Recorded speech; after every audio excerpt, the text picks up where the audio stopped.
설날 아침, 아직 동이 트기도 전, 바깥의 한기가 문틈으로 스며들었다. 나는 다시 배가 아파오기 시작했다. 마치 누군가 뱃속에서 손으로 살살 비트는 것 같았다. 임신 이제 막 4개월 차, 요즘 들어 계속 몸이 불안정했다. 나는 침대 가장자리를 붙잡고 한참을 버텼다. 묵직하게 잡아당기는 통증이 겨우 가라앉았다. 큰 집 쪽에서는 벌써 차례를 지내는지 부산스러운 소리가 얼핏 들려왔다.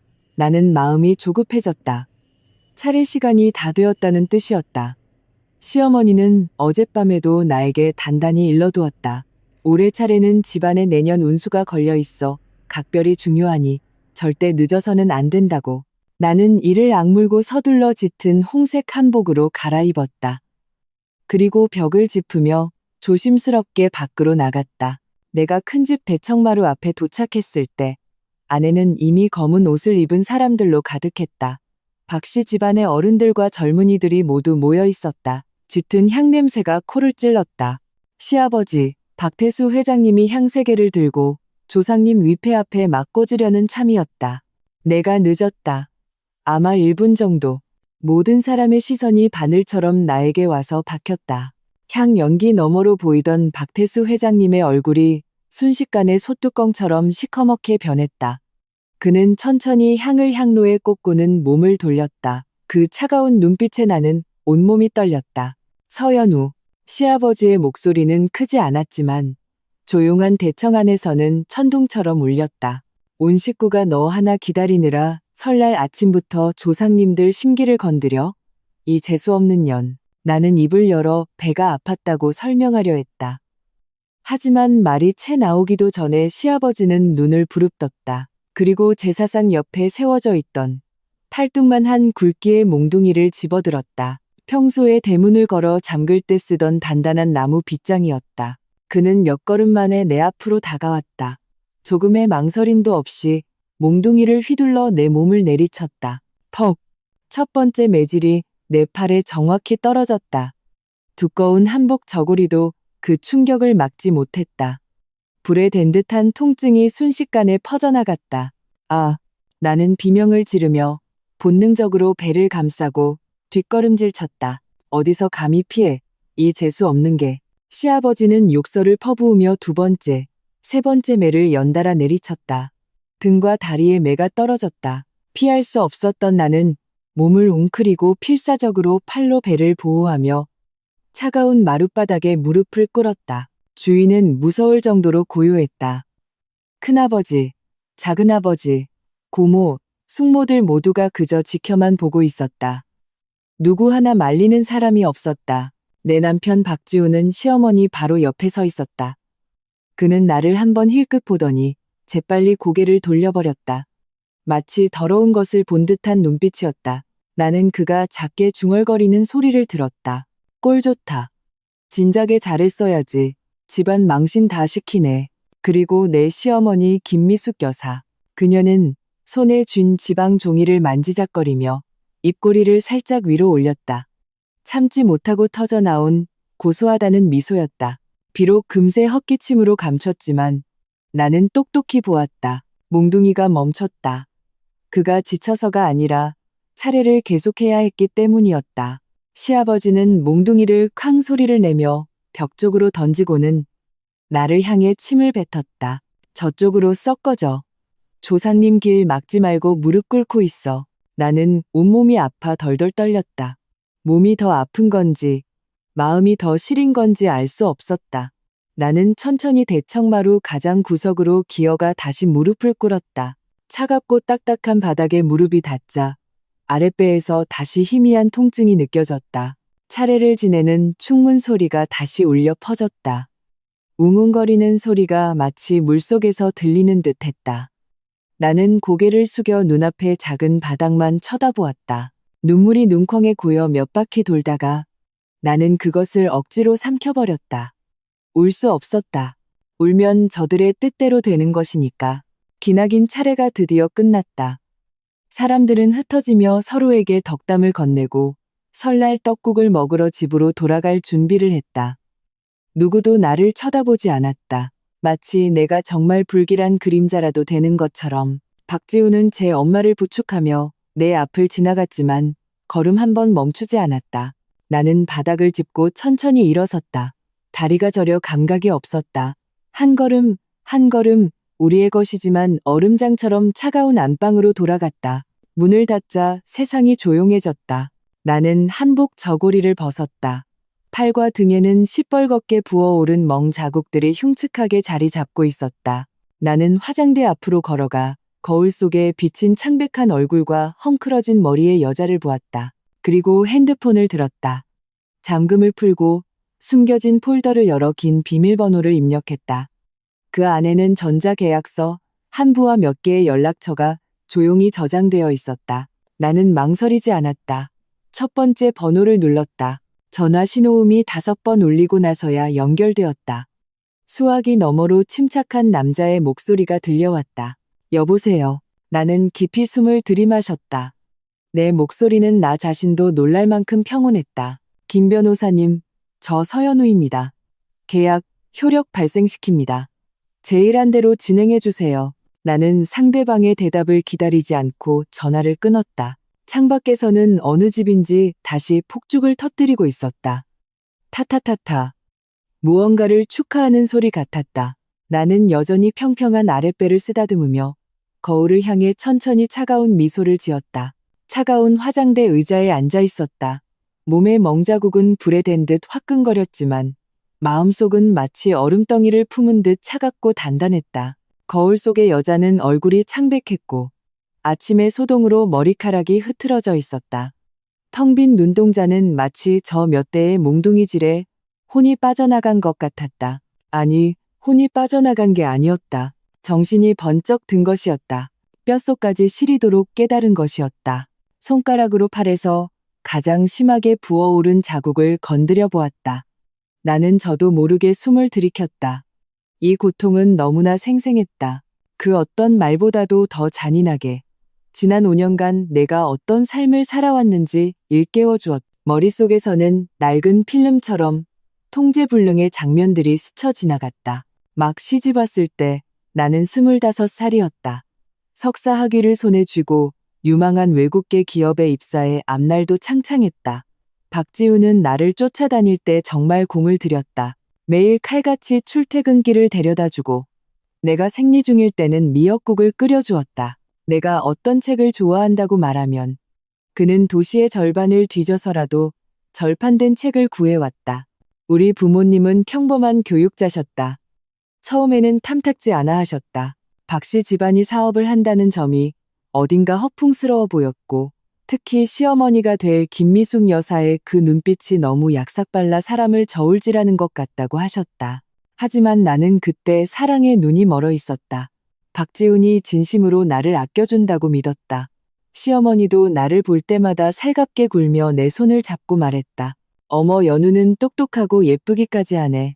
우리 지훈이 복도 많지. 우리 집안의 복이야. 앞으로 이 집안은 연우 네가 많이 도와줘야 한다. 이제 와서 그 말을 곱씹어 보니 집안을 도와줘야 한다는 것이 핵심이었다. 그들이 원했던 것은 어쩌면 처음부터 나라는 사람이 아니었을지도 모른다. 첫 해는 그럭저럭 서로 존중하며 지냈다. 박지우는 아버지 회사에 이름만 걸어놓고 있었기에 우리는 나름대로의 신혼생활을 즐겼다. 변화는 둘째 해 임신을 준비하면서부터 시작되었다. 시어머니는 은근슬쩍 여자가 일에 너무 매달리면 아이에게 좋지 않다고 흘렸다. 어차피 집안에 내 월급 몇 푼은 없어도 그만이니 차라리 회사를 그만두고 몸조리에 전념하라고 했다. 그러면서 집안 회사 일도 익혀두면 나중에 지훈이를 도울 수 있을 거라고 했다. 나는 바로 대답하지 않았다. 그 일로 박지훈은 처음으로 내게 얼굴을 붉혔다. 연우야, 왜 엄마 마음을 몰라줘? 다 우리를 위해서 그러시는 거잖아. 아버지는 저렇게 힘들어하시고 나는 회계나 계약 같은 건 잘 모르잖아. 너는 경영학 전공했으니까 좀 도와주면 안 돼? 우린 가족이잖아.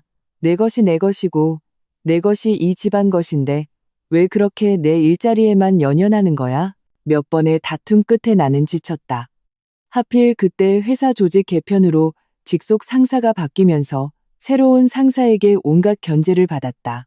안팎으로 시달리던 나는 심신이 지쳐 잠시 쉬어가는 것도 괜찮겠다 싶어 결국 사직서를 냈다.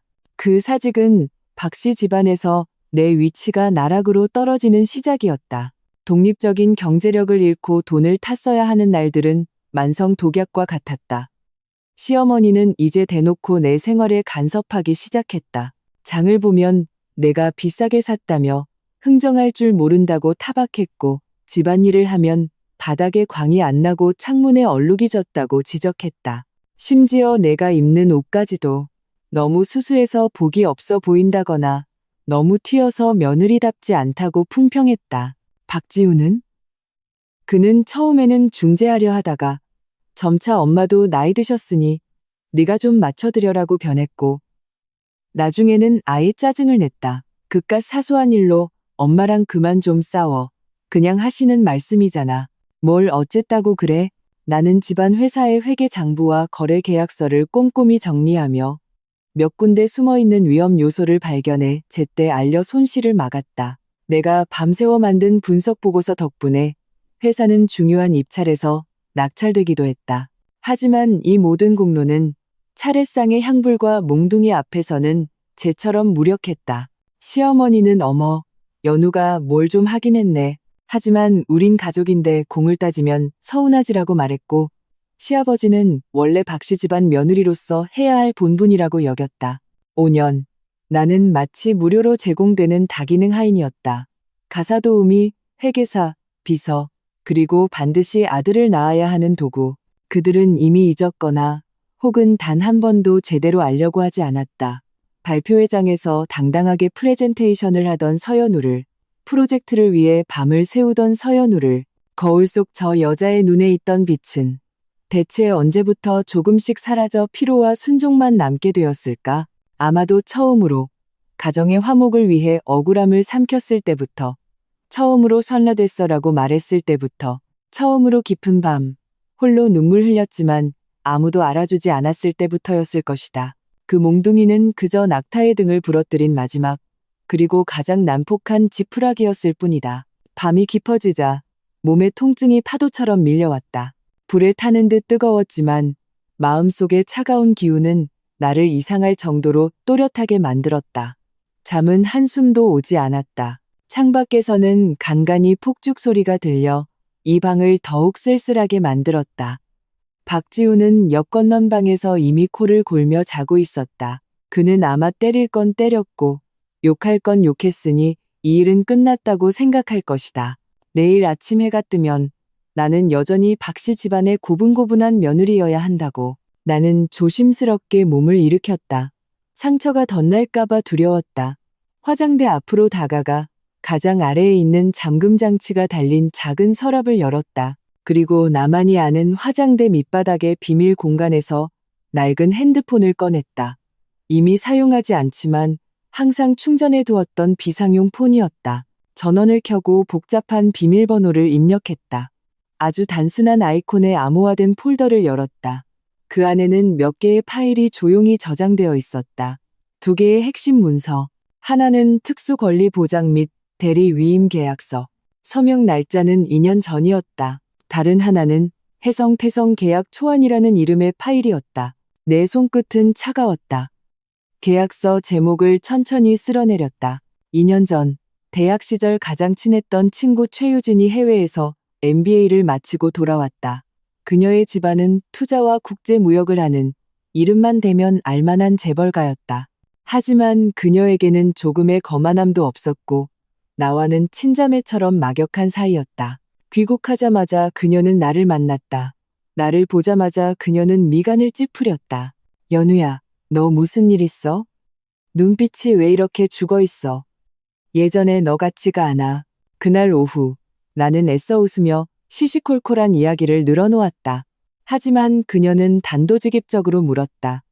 잘 지내는지, 시댁 사람들은 잘해주는지. 처음에는 둘러댔지만 그녀의 날카로운 눈빛 아래서 나는 결국 무너져 내렸다. 간간히 억울했던 일들을 털어놓았다. 이야기를 다 들은 유진은 커피잔을 쾅 소리 나게 내려놓았다. 화가 나서 얼굴이 붉어졌다. 서연우, 너 머리에 총 맞았어? 아니면 누가 굿이라도 했니? 우리과 최고의 잔유, 재원가 어쩌다 이렇게 숨죽이고 사는 바보 같은 며느리가 된 거야? 박씨 집안 그 구멍가게 같은 회사. 내가 조금만 알아봐도 다 나와. 겉만 번지르르 하고 속은 텅 비었어. 현금 흐름은 끊어지기 일보 직전이고 내 시부모는 통제욕이 병적으로 강한 사람들이야. 박지우는 젖도 못된 마마보이고 그런데도 네가 거기서 공짜 노동력의 감정 쓰레기통 노릇을 하고 있다고? 나는 그녀의 질책에 고개를 들 수 없었다. 눈물이 눈眶을 맴돌았다. 유진은 그런 나를 보자 안타까움과 답답함이 뒤섞인 표정을 지었다. 그녀는 진정하고는 명품 가방에서 서류 한 뭉치를 꺼내 내 앞에 내밀었다. 들어, 연우야. 감정은 변하고 사람 마음은 알 수 없어. 특히 그렇게 봉건적인 사고방식이 짙은 집안은 더더욱. 이 계약서, 우리 그룹 수석 변호사한테 직접 만들게 한 거야. 겉보기에는 평범한 재무위임 및 인신권리보장 문서처럼 보이지만 핵심은 이 몇 개의 발동 조항이야. 그녀는 정교한 네일아트를 한 손가락으로 몇몇 조항을 짚었다. 이 조항들은 내 신변 안전과 개인의 의지와 깊게 연동되어 있어. 평소에는 그냥 종이 조각이지만 이게 발동되는 순간, 예를 들어 내가 심각하고 증거가 있는 신체적 상해나 위협을 받으면 내가 상업적, 법률적으로 정당하게 개입해서 내 모든 권리를 되찾아주고 저들이 절대로 감당할 수 없는 대가를 치르게 할 수 있어. 나는 그때 마음이 복잡했다.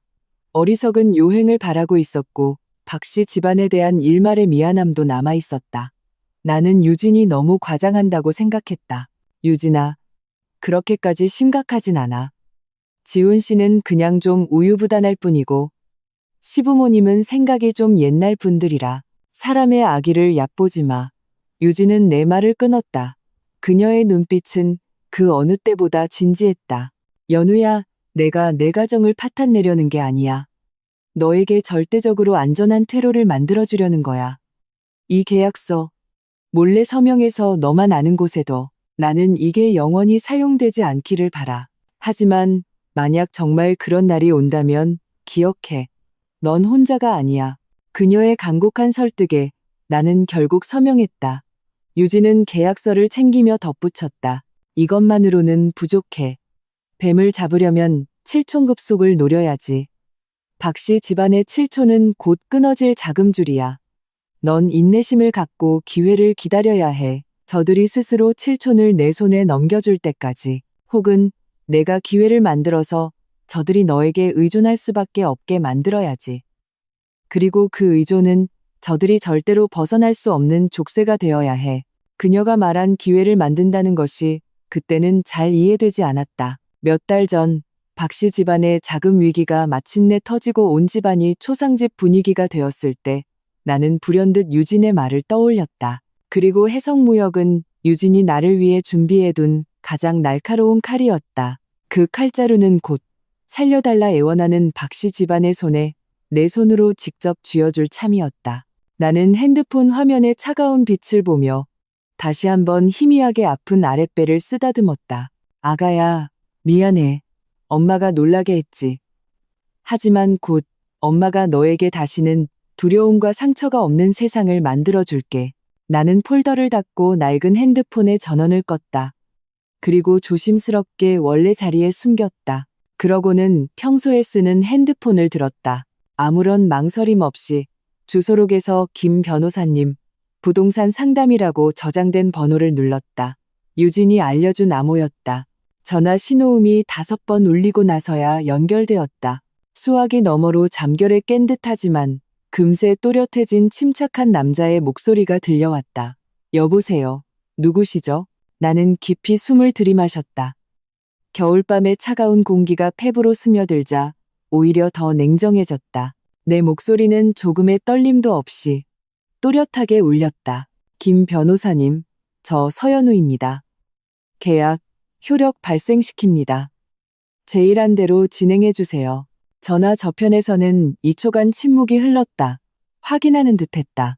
이윽고 김 변호사의 전문적이고 믿음직한 목소리가 들려왔다. 알겠습니다. 서연우님. 관련 증거는 반드시 보관해 주십시오. 절차는 가장 빠른 시간 내에 개시될 것입니다. 통화 가능 상태를 유지해 주시고 안전에 유의하십시오. 긴급 상황 발생 시 이 번호나 제가 드렸던 비상 연락처로 전화 주십시오. 네, 감사합니다. 나는 전화를 끊었다. 화면이 어두워지자 흐릿하고 평온한 내 얼굴이 비쳤다. 거의 동시에 방문이 거칠게 열렸다. 박지훈이 잠옷 차림으로 짜증 가득한 얼굴로 문 앞에 서 있었다. 내 통화 소리에 잠이 깬 모양이었다. 이 새벽에 누구랑 통화야? 사람 잠 좀 자자. 무슨 계약? 무슨 방안? 서연우 너 또 무슨 꿍꿍이야? 차례 일 아직 안 끝났어? 아버지가 때린 건 잘못했지만 너도 내 자신을 좀 돌아봐. 설날 아침부터 재수없게 굴었잖아. 맞을 짓을 했으니까 맞은 거지. 지금 집안이 얼마나 힘든데 좀 조용히 있을 수 없어? 나는 한때 다정하다고 생각했지만 이제는 느끼함과 이기심만 남은 그의 얼굴을 보았다. 그의 눈에는 내 상처에 대한 걱정은 조금도 없었다. 오직 단잠을 방해받은 짜증과 귀찮은 일에 대한 혐오뿐이었다. 나는 문득 헛웃음이 나왔다. 5년의 결혼 생활. 나는 대체 어떤 인간과 함께 살았던 걸까? 나는 그의 분노에 대꾸하지 않고 핸드폰을 화장대 위에 탁 소리가 나게 올려놓았다. 그리고 천천히 침대 쪽으로 돌아서서 그에게 등을 보이고 누워 이불을 덮었다. 내 목소리가 이불을 통해 조금은 먹먹하지만 이상할 정도로 또렷하게 흘러나왔다. 별거 아니야. 어서 자. 내일이면 당신들 아주 바빠서 잠잘 시간도 없을 테니까. 박지훈은 내 이런 그의 감정을 완전히 무시하고 심지어 예언처럼 들리는 냉담한 태도에 말문이 막힌 듯했다. 그는 문 앞에서 몇 초간 서 있더니 크게 흥소리를 내며 낮게 욕설을 뱉었다. 말도 안 되는 소리하고 있네. 미친년. 그리고는 쾅 소리를 내며 문을 닫고 건넌방으로 돌아갔다. 고요한 밤, 문 닫는 소리가 유난히 귀를 때렸지만 나는 눈꺼풀 하나 까딱하지 않았다. 마음이 죽어버리면 더 이상 어떤 파문도 읽지 않는 법이다. 나는 알고 있었다. 내가 시작 버튼을 누른 그 전화 한 통은 첫 번째 도미노를 쓰러뜨린 것과 같다는 것을. 판은 이미 시작되었다. 그리고 박씨 집안 모든 사람들은 아직도 가장의 위엄과 며느리는 때려도 된다는 낡은 꿈속에서 멸문의 재앙이 닥쳐오고 있다는 사실을 까맣게 모르고 있었다. 창밖의 밤은 먹물처럼 짙었다. 이 집의 마지막 남은 거짓된 평온을 조금씩 집어삼키고 있었다. 시간을 조금 되돌려야 한다. 석 달 그 좀을 코앞에 둔 12월 28일로 박씨 집안의 거실은 난방을 세게 틀어 후끈했지만 그 누구의 얼굴에 서린 한기와 마음속 공포를 몰아내지는 못했다. 시아버지 박태수는 재무보고서를 비싼 자개상 위에 거칠게 내던졌다. 종이들이 사방으로 흩어졌다. 그의 이마에는 푸른 힘줄이 솟아있었고 분노와 공포로 목소리가 떨렸다. 봐, 다들 이것 좀 봐. 오늘 은행 이 지점장이 직접 나한테 전화했어. 우리가 저번에 받은 대출, 담보물 가치에 문제가 있어서 설진하고 만기 연장은 거의 불가능하대. 주요 거래처들 잔금은 수백 번을 독촉해도 계속 미루기만 하고 장부에 남은 유동자금은 이번 달 직원 월급이랑 협력업체 대금 찌꺼기 주고 나면 씨발 바닥이야. 연말이라는데 우리 태성산업 올해는 정말 이 고비를 못 넘기겠다고. 시어머니 김미숙은 손에 쥔 염주를 쉴 새 없이 돌렸다. 얼굴의 분가루도 창백함을 가리지 못했다. 아이고 부처님 맙소사. 이걸 어쩌면 좋아. 여보, 당신 시청에 있다는 그 동창 찾아가서 좀 어떻게 해본다면서요? 그리고 지훈아, 너랑 같이 술 마시던 그 친구들은 다 뭐 한대? 이럴 때 아무도 도움이 안 되는 거야? 박지훈은 소파 다른 쪽 끝에 웅크리고 앉아 머리를 감싸 쥐었다. 목소리는 절망적이었다. 엄마, 말도 마세요. 아버지 그 동창은 벌써 은퇴해서 끈 떨어진 지 오래고 제 친구들은 돈 빌려달라거나 보증 서달라고 하니까 다들 피하거나 자기들도 죽겠다고 울상이에요. 아빠 엄마, 정 안 되면 우리가 투자 목적으로 사둔 강남 오피스텔이라도 팔아야 하지 않을까요? 지금 시세가 안 좋긴 하지만 급한 불은 꺼야죠.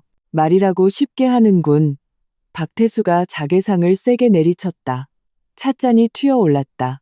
그 오피스텔은 입지가 좋아서 나중에 손주 교육 자금으로 쓰려고 묵혀둔 거야. 지금 금매로 내놓으면 헐값에 팔리는 거 몰라? 그 손해는 내가 메꿀 거야? 그리고 당장 급한 불을 끄기엔 역부족이야. 서류 절차만 해도 시간이 얼마나 걸리는데 채권자들이 기다려주겠냐고. 절망적인 분위기가 거실을 감쌌다. 나는 구석의 1인용 소파에 조용히 앉아 있었다. 손에는 이미 식어버린 물컵을 들고 고개를 숙이고 있었다. 마치 그들의 불안감과 격리된 사람처럼. 하지만 내 귀는 한 글자도 놓치지 않고 모든 것을 듣고 있었고 심장은 차분하게 뛰고 있었다. 내가 기다리던 기회가 어쩌면 지금 오고 있다는 것을 직감했다. 박태수가 분을 못 이겨 물건을 집어 던지려 하고 김미숙이 눈물을 훔치기 시작하고 박지훈이 완전히 넋을 놓고 있을 때 나는 조용히 물컵을 내려놓았다. 도자기 컵 바닥이 유리 상판에 부딪히며 띵하는 맑은 소리를 냈다. 세 사람의 시선이 동시에 나를 향했다. 나는 고개를 들었다. 내 얼굴에는 적절한 망설임과 걱정, 그리고 조심스러운 시험이 섞여 있었다. 나는 미간을 살짝 찌푸리며 크지 않지만 또렷한 목소리로 말했다. 아버님, 어머님, 지훈 씨. 제가 갑자기 생각난 게 있는데 도움이 될지는 모르겠어요. 시어머니는 즉시 지푸라기라도 잡는 심정으로 달려들었다. 연우야, 어서 말해봐. 무슨 일이니? 우린 한 가족인데 못할 말이 뭐가 있겠어. 나는 입술을 살짝 깨물었다. 마치 큰 결심을 한 것처럼. 제 대학 동기 중에 아주 친했던 친구가 있어요. 최유진이라고. 아마 들어보셨을 거예요. 그 친구 집안이 무역업을 크게 하는데 바로 그 혜성그룹이에요. 며칠 전에 새해 인사차 연락이 왔는데 이런저런 얘기를 하다가 그 친구가 무심코 그러더라고요. 그룹 산하의 원자재를 전문으로 다루는 자회사가 있는데 연초에 대규모 구매 계획이 있어서 공급업체를 찾고 있다고요. 제가 대충 그쪽에서 필요한 품목 리스트를 봤는데 우리 회사 생산 라인이랑 일부 겹치는 부분이 있는 것 같아서요. 나는 잠시 말을 멈추고 그들의 반응을 살폈다. 박태수의 눈이 순식간에 놀라운 빛으로 번뜩였다. 그는 몸을 앞으로 기울였다. 혜성그룹? 최유진이라면 그 최 회장 외동딸? 연우야, 네가 그 친구랑 아직도 연락하고 관계가 괜찮아? 말이 좀 통하는 사이냐? 시어머니는 이미 참지 못하고 내 옆으로 와서 내 손을 덥석 잡았다. 어찌나 세게 잡는지 나는 미간을 살짝 찌푸렸다. 그녀의 얼굴에는 전례 없는 열렬한 미소가 가득했다. 어머나, 내 예쁜 며느리. 엄마는 내가 복덩이인 줄 알았어. 이렇게 중요한 인맥을 왜 진작 말 안 했어. 어서 자세히 말해봐. 정말 혜성이랑 연결만 되면 아주 작은 계약이라도 우리 집 숨통은 트일 거야. 박지훈도 고개를 들었다. 나를 보는 그의 눈빛에는 복잡한 놀라움과 기대가 섞여 있었다. 그 순간 나는 그들의 눈에 더 이상 있으나 마나 한 심지어 재수 없는 며느리가 아니었다.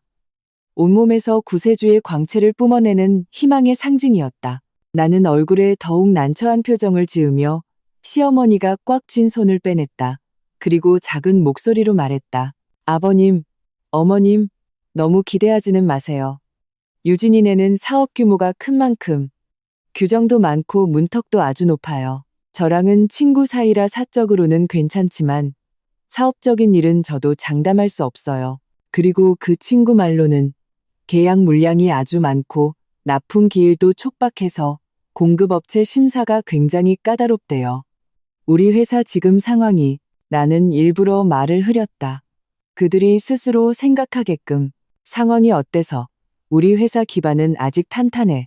기술자들도 다 있고 계약만 따내면 성금이 들어오는데 무슨 어려움이 있겠어. 박태수는 흥분해서 일어섰다. 거실을 서성거리며 말했다. 연우야, 이건 천재일우의 기회다. 넌 무조건 시도해야 해. 집에서 어떻게 협조해주면 되는지 뭐든지 말해. 우리가 직접 최유진 양을 찾아가 뵙는 것도 괜찮아. 시어머니도 연신 고개를 끄덕였다. 맞아. 연우야, 이제 내가 우리 집안의 대공신이야. 이 일만 성사되면 앞으로 집안일은 뭐든지 엄마가 내 말 들을게. 그들의 조급한, 마치 이미 금은보화를 본 듯한 표정을 보며 내 마음속은 얼음장처럼 차가웠고 비웃음이 일었다. 하지만 겉으로는 여전히 불안해하면서도 집안을 위해 애쓰려는 모습을 유지했다. 그럼 제가 유진이한테 한번 말은 해볼게요.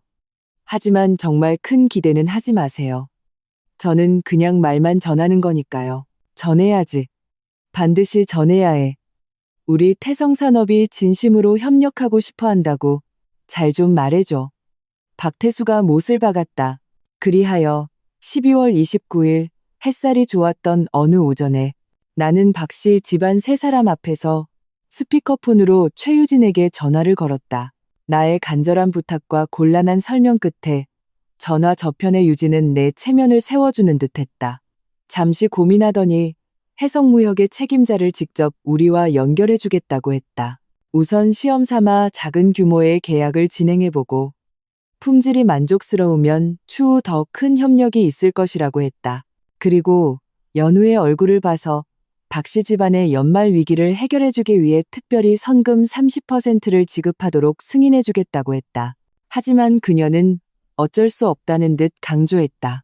회사 절차가 엄격해서 계약서는 반드시 자신들의 표준 양식을 사용해야 하며 효율적인 소통과 자신의 체면을 위해 이 프로젝트의 유일한 전권 담당자로 반드시 나를 지정해야 한다고 전화가 끊기자 박씨 집안 거실에서는 구사일생한 듯한 환호성이 터져나왔다. 시아버지는 흥분해서 무릎을 쳤고 시어머니는 나를 껴안고 뽀뽀할 뻔했다. 박지훈도 한숨 돌리며 나를 자랑스럽다는 눈빛으로 쳐다보았다. 그들은 절망 속에서 찾은 희망에 완전히 취해 있었다.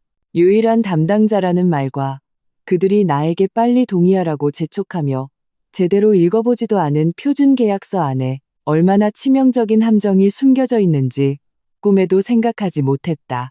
물고기는 미끼의 향기를 맡고 아무런 의심 없이 헤엄쳐 들어오고 있었다. 12월 29일 오후 해성무역의 일처리는 놀랄 만큼 빨랐다.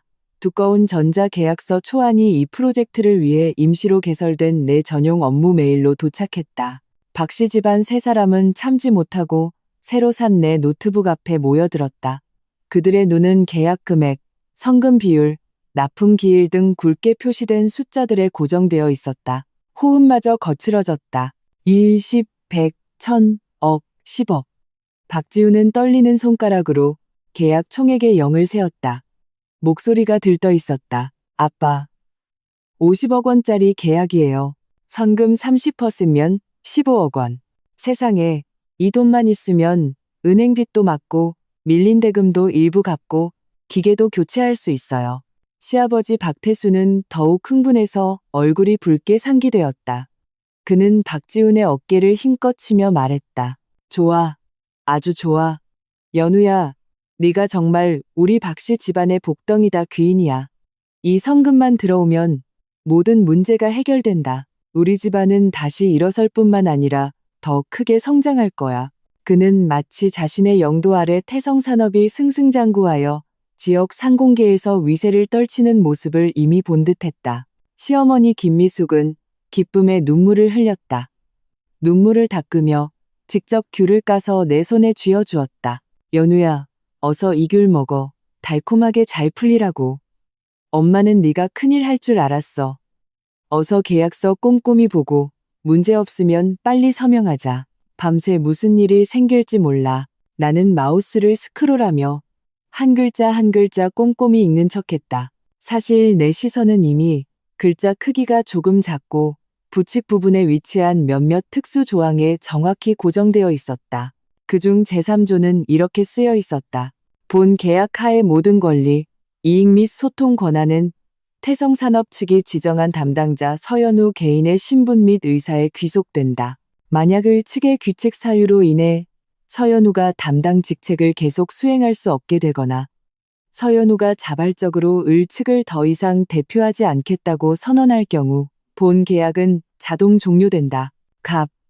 해성무역은 기지급된 모든 금액을 회수할 권리를 가지며 계약 총액의 50%를 위약금으로 청구할 수 있다. 또한 을은 이로 인해 갑에게 발생한 모든 손실을 배상해야 한다. 또 다른 보충 설명에는 이렇게 적혀 있었다. 본 계약 이행 기간 동안 갑은 오직 서연우의 의견 및 서면 확인만을 인정한다. 측의 다른 어떤 사람 법인 대표, 주주, 가족 등을 포함하되 이에 국한되지 않음의 의견, 약속, 행위 혹은 서연우의 업무에 대한 어떠한 방해나 저지 행위도 서연우의 서면 확인 없이는 갑에게 효력을 발생시키지 않으며 을측의 계약 위반으로 간주될 수 있다. 나는 이 조항들을 일부러 가리키며 미간을 살짝 찌푸리고 걱정스럽고 불확실한 어조로 말했다. 아버님, 어머님, 지훈 씨, 이 조항들 좀 보세요. 제안이 너무 엄격한 것 같아요. 거의 모든 책임과 권리가 저 한 사람에게만 묶여 있어요. 그리고 이 위약금 50%면 25억 원인데 이건 너무 과한 거 아닐까요? 나중에 혹시라도 소통에 오해가 생기면 내 말이 채 끝나기도 전에 박태수는 손을 크게 휘저으며 무심하게 내 말을 끊었다. 에이, 연우야, 네가 너무 걱정이 많구나. 이게 바로 혜성그룹이 얼마나 체계적이고 엄격한지를 보여주는 거야. 내 몸에 묶이면 뭐 어때?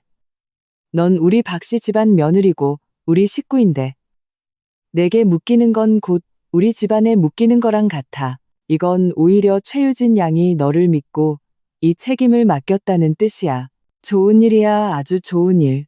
그는 다 잡은 고기를 놓칠세라 당장이라도 나를 대신해 확인 버튼을 누를 기세였다. 시어머니도 맞장구를 쳤다. 그래, 한 가족인데 두말하면 뭐하니. 내 것이 우리 집안 것이지. 연우야, 이 프로젝트는 내가 전적으로 책임져. 우리는 다 내 말 들을게. 절대로 너한테 짐 안 될 거야. 걱정 말고 빨리 서명해. 어서. 저쪽 사람들 퇴근하기 전에 일 처리해야지. 박지훈도 옆에서 고개를 끄덕였다. 연우야, 아버님 말씀이 맞아. 저런 대기업 계약서는 원래 까다로운 법이야. 우리가 떳떳하면 문제될 거 없어. 잘하면 되지. 어서 서명해. 그들은 거액의 계약금과 성금에 눈이 멀어 있었다.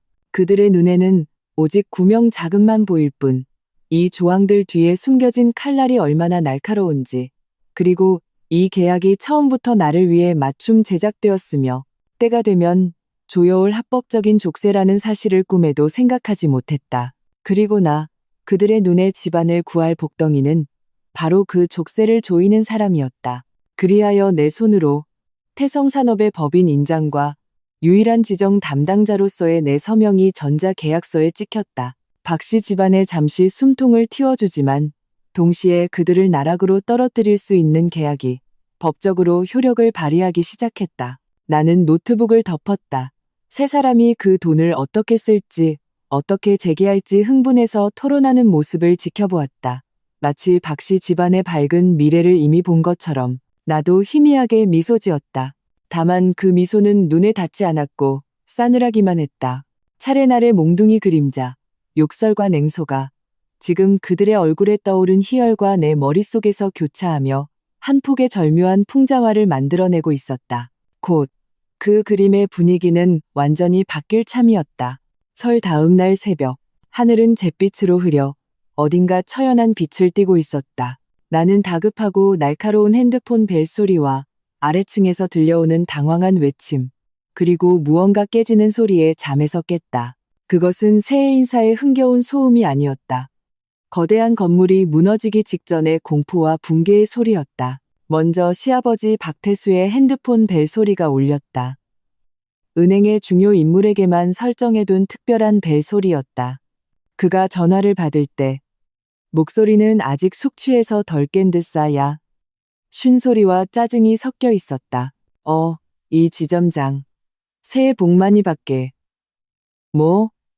뭐라고?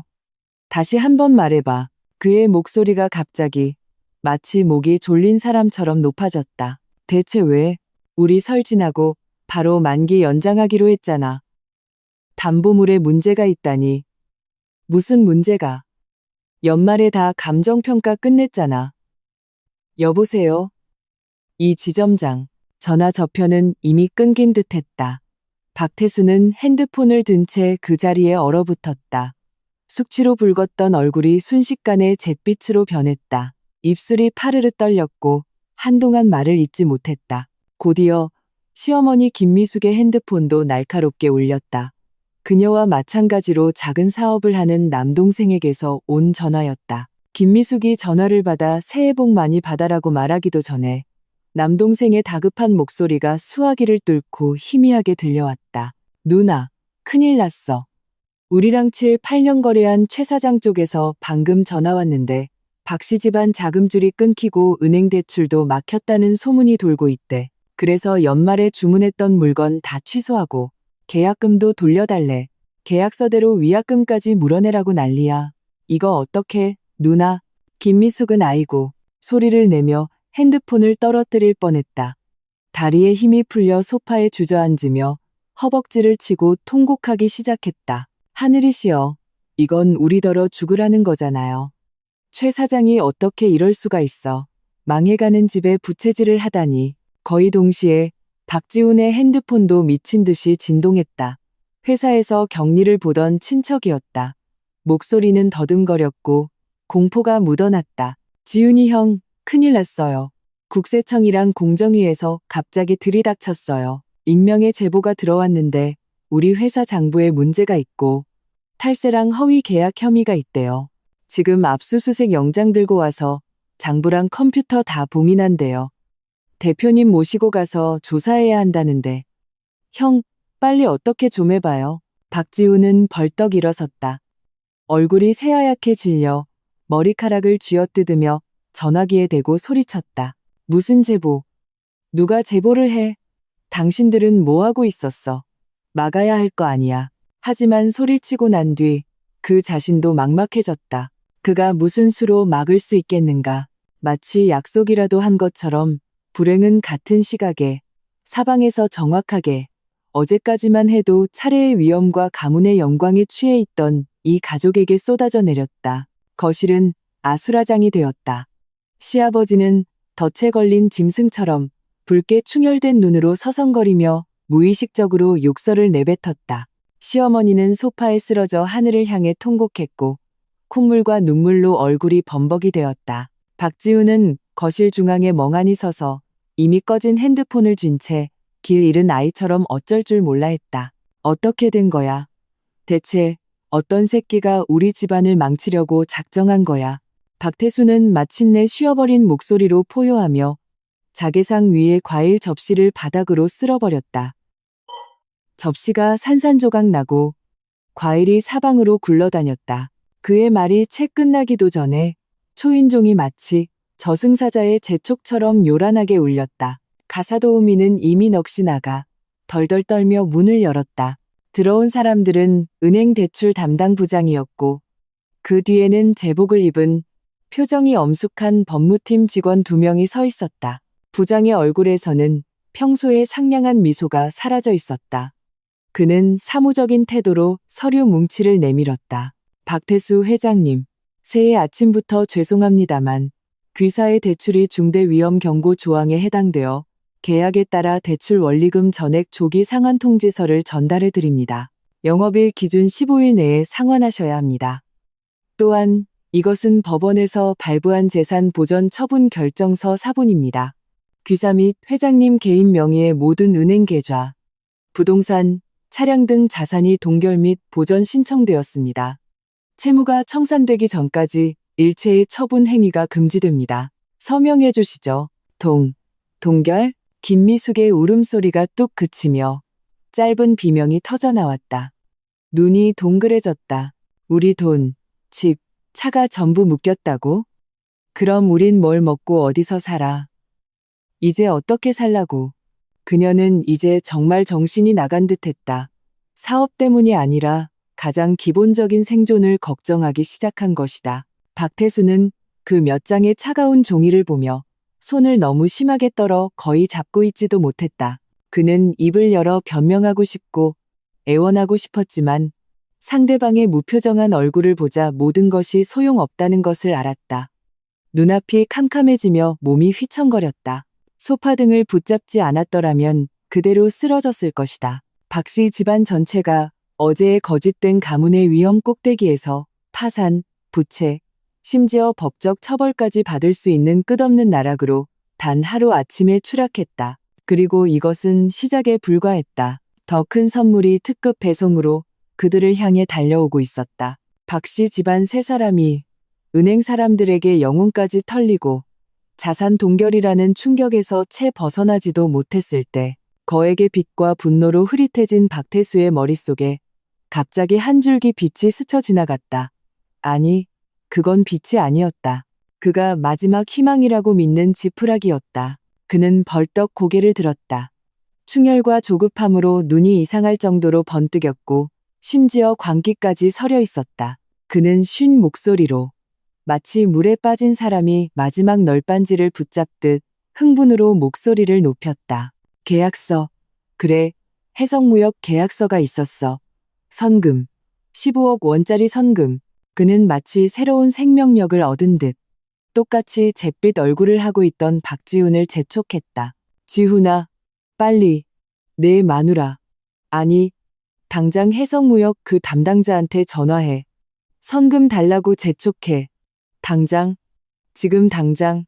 선금만 들어오면 일부가 동결되더라도 일부는 풀어서 자금 회전시킬 수 있어. 빨리. 박지훈은 아버지의 호통에 정신이 번쩍 든 듯 허둥지둥 핸드폰 주소록을 뒤졌다. 그리고는 계약서가 생각나 서재에서 출력해둔 두꺼운 계약서 뭉치를 찾아냈다. 떨리는 손으로 담당자 전화번호를 찾아 스피커폰으로 전화를 걸었다. 박씨 집안 세 사람, 소파에 쓰러져 있던 김미수까지 모두 숨을 죽이고 모여들었다. 그들의 눈은 작은 핸드폰 스피커에 고정되었다. 마치 그곳에서 소리가 아니라 생명을 연장해줄 영약이라도 나올 것처럼. 전화는 7번, 8번 울리고 나서야 연결되었다. 예의 바르지만 사무적이고 거리감이 느껴지는 남자의 목소리가 들려왔다. 안녕하십니까. 해성무역입니다. 어느 분이시죠? 박지훈은 침을 삼키고 목소리가 최대한 정상적으로 들리도록 애썼다. 아, 네. 안녕하십니까. 저는 태성산업의 박지훈이라고 합니다. 저희가 12월 29일에 귀사와 HT 2024번 구매 계약을 체결했는데요.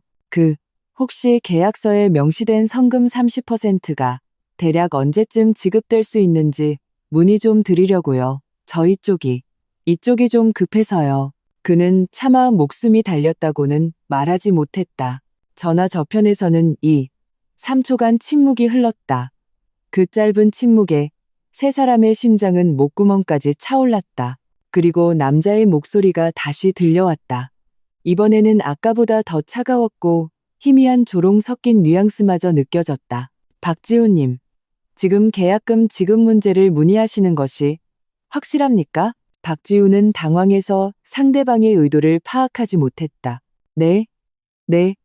계약서는 이미 체결되었고 전자직인도 다 찍혀서 법적 효력이 발생했는데요. 상대방의 목소리는 또렷하고 평온했지만 마치 판결문을 읽는 듯한 잔혹함이 묻어 있었다. 스피커폰을 통해 한 글자 한 글자 죽음처럼 조용한 거실에 박혔다.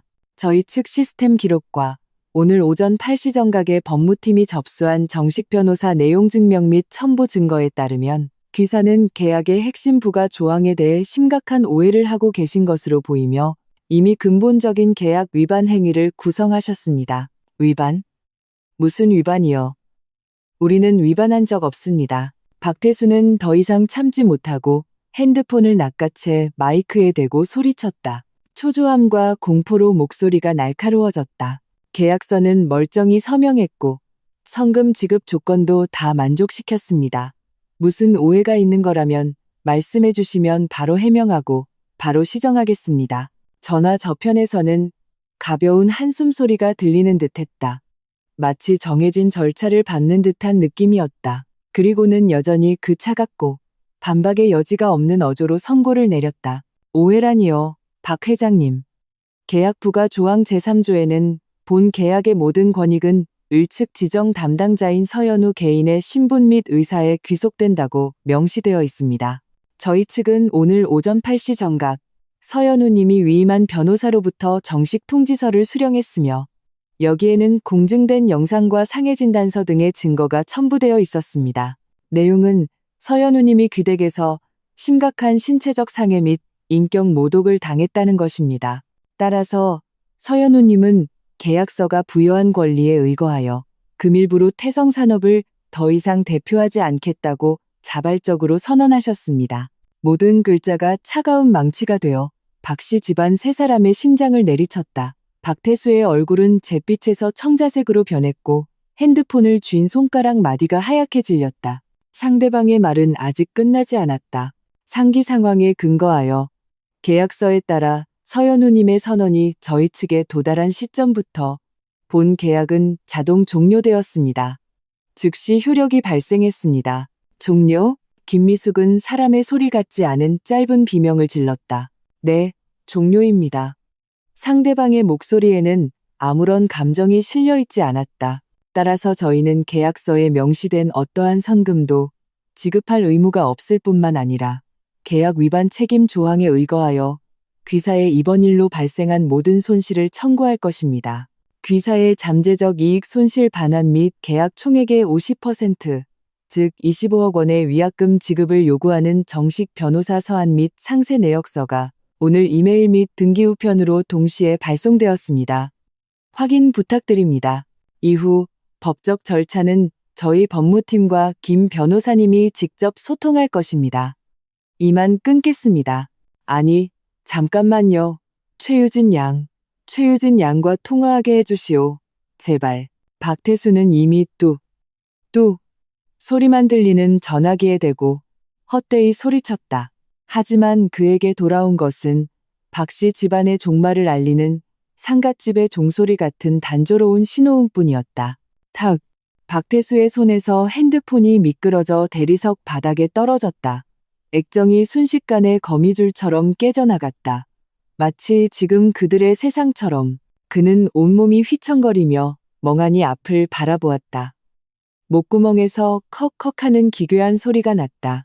그리고는 마치 베어진 나무토막처럼 뒤로 뻣뻣하게 쓰러졌다. 아빠, 여보, 박지훈과 막 일어난 김미숙이 동시에 비명을 지르며 허둥지둥 그를 부축하려다 함께 넘어질 뻔했다. 박태수는 소파에 겨우 눕혀졌다. 그는 거친 숨을 몰아쉬었고 눈동자는 초점을 잃었다. 마치 한순간에 모든 기력을 빼앗긴 사람 같았다. 김미숙은 남편을 돌볼 경황도 없이 바닥에 주저앉아 마룻바닥을 치며 통곡했다. 끝났어. 다 끝났어. 계약은 날아가고 25억을 물어내야 해. 은행에서는 돈 달라고 하고 친척들도 돈 달라고 하고 이건 우리 가족 다 죽으라는 거잖아. 서연우 그 독사 같은 년. 우리 목숨을 끊으려고 작정했어. 박지우는 그 자리에 멍하니 서 있었다. 얼굴은 종이장처럼 하얗고 입으로는 무의식적으로 몇 개의 단어를 되뇌고 있었다. 서연우, 변호사, 신체상해, 차례, 몽둥이, 영상. 그는 마침내 뒤늦게 그리고 너무나도 선명하게 모든 조각을 맞추었다. 어제 차례상 앞에서 그들이 당연하게 여기고 심지어 본보기를 보이는 쾌감까지 느꼈던 그 폭행이 그의 아버지가 직접 휘두르고 그의 어머니가 몰래 미소 지었던 그 몽둥이가 바로 이 모든 것을 터뜨린 뇌관이었음을, 박씨 집안에 남은 모든 것을 완전히 폭파시켜버린 뇌관이었음을, 후회의 공포, 그리고 철저하게 계산당하고 배신당했다는 차가운 분노가 뒤섞여 그를 집어삼켰다. 거실에는 죽음 같은 절망이 감돌았다. 오직 김미숙의 억눌린 흐느낌과 박태수의 힘겨운 숨소리만이 들릴 뿐이었다. 한참이 지나서야 박태수는 겨우 숨을 고른 듯했다. 그의 흐릿한 눈에 먼저 죽기 직전의 야수 같은 분노와 흉광이 번뜩였다. 그는 갑자기 몸부림치며 상체를 일으켰다. 분노와 굴욕으로 가슴이 격하게 오르내렸고 손가락이 덜덜 떨렸다. 그는 2층을 향해 손가락질하며 쉰 목소리로 악에 받쳐 소리쳤다. 서연우, 그 뱀 같은 년. 감히 제 식구를 이렇게 계산하고 우리 가족을 전부 죽음으로 몰아넣어?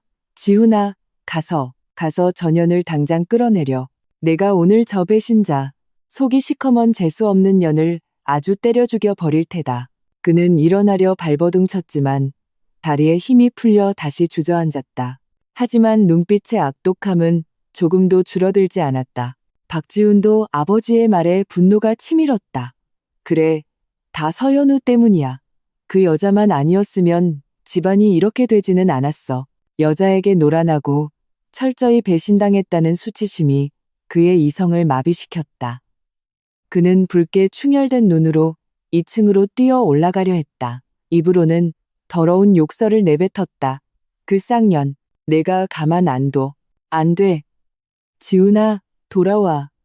이러면 안 돼. 김미숙이 갑자기 달려들어 아들의 팔을 필사적으로 붙잡았다. 그녀의 얼굴에는 아직 눈물 자국이 남아 있었고 머리는 헝클어져 있었지만 시장 바닥에서 잔뼈가 굵은 그 약삭 바른 눈에는 이제 더 깊은 생존 본능에 기반한 공포와 계산이 번뜩이고 있었다. 내 아버지는 정신이 나갔다 쳐도 너까지 정신이 나갔어? 계약서. 그 빌어먹을 계약서가 아직 그 애한테 묶여 있잖아. 지금은 오직 그 애만이 이걸 풀 수 있어. 네가 가서 때리고 욕하면 그건 우리 마지막 남은 숨통까지 내 손으로 끊어버리는 짓이야. 그 25억 위약금이랑 은행 빚. 우리 가족 뼈를 팔아도 다 못 갚아. 내 아버지가 감옥 가고 우리가 길바닥에 나앉는 꼴을 정말 보고 싶어? 이 말은 얼음 조각이 섞인 찬물처럼 분노에 찬 박태수와 박지훈의 머리 위에 세차게 쏟아졌다. 그렇다. 때리다니. 지금도 어제처럼 마음대로 때리고 욕할 수 있을까? 그것은 더 이상 버릇없는 며느리를 훈계하는 것이 아니었다. 그들 가족의 마지막 희미한 협상의 가능성을 제 손으로 박살내는 짓이었다. 온 가족을 빚더미에 올려놓고 영원히 재기할 수 없는 나락으로 밀어넣는 짓이었다. 박태수의 얼굴 근육이 격렬하게 경련했다. 수십 년간 그를 지탱해온 가장의 권위라는 것이 이 잔혹한 현실 앞에서 마침내 완전히 무너져 내렸다. 그는 마치 척추를 뽑힌 것처럼 몸이 구부러지며 소파에 탄더 주저앉았다. 눈빛은 흉포함에서 갈등으로 다시 갈등에서 잿빛 절망과 공포로 변했다. 거액의 빚에 대한 공포, 파산 후의 삶에 대한 공포, 그리고 법적 처벌에 대한 공포. 그는 화려하게 장식되었지만 지금은 우비도 없이 차갑게 느껴지는 거실을 둘러보았다. 그리고 2층에 굳게 닫힌 침실 문을 올려다보았다. 눈빛은 복잡하기 그지없었다. 마침내 그는 아주 천천히, 아주 힘들게 소파 팔걸이를 짚고 일어서려 했다. 하지만 다리는 여전히 후들거렸다. 박지훈은 그 모습을 보고 본능적으로 부축하려 했지만 김미숙이 눈짓으로 막았다.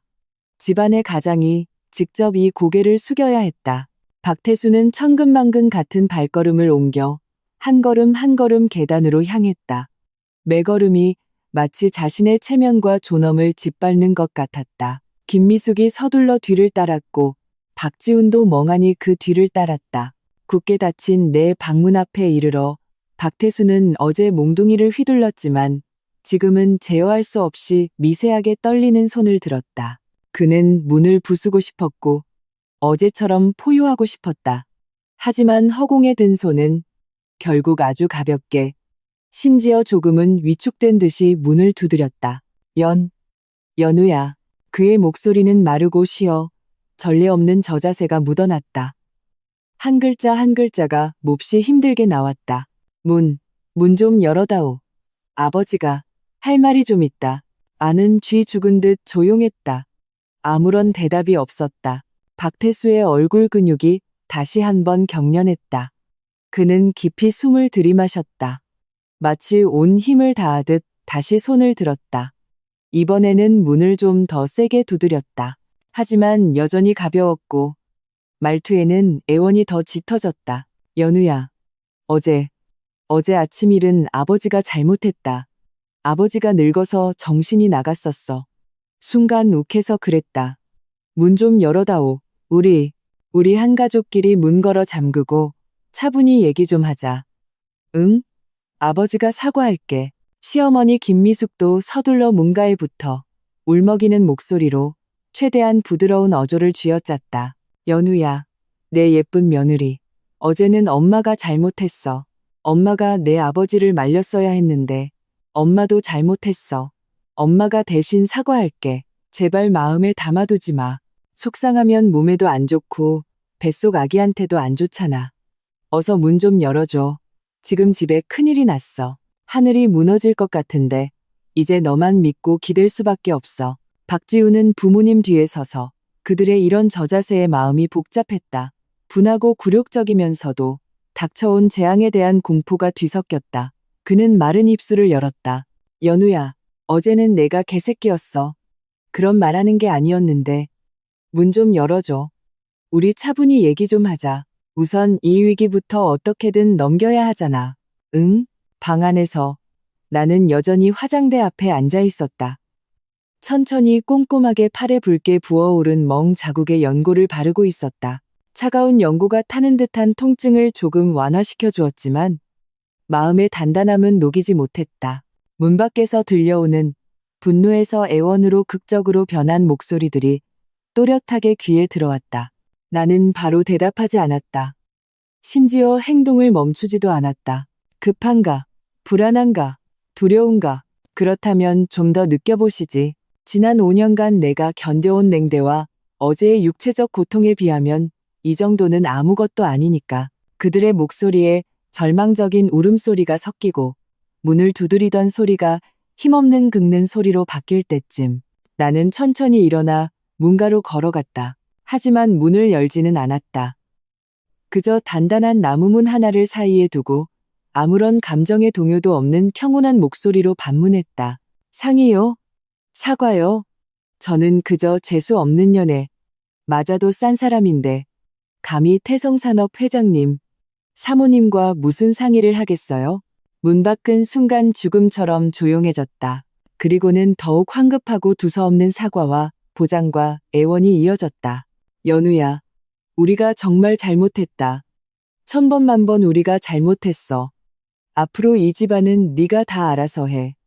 우리가 다 네 말 들을게. 제발 최유진 양한테 말 좀 잘해서 계약만이라도 살려다오. 성금이 좀 줄어도 괜찮아. 제발 부탁이다. 연우야. 부부의 정을 생각해서라도, 뱃속 아기를 생각해서라도 나는 문 밖의 그 값싸고 절박한 약속들을 들으며 아직 평평한 아랫배를 가볍게 쓸어내렸다. 눈빛은 더욱 차갑고 단호해졌다.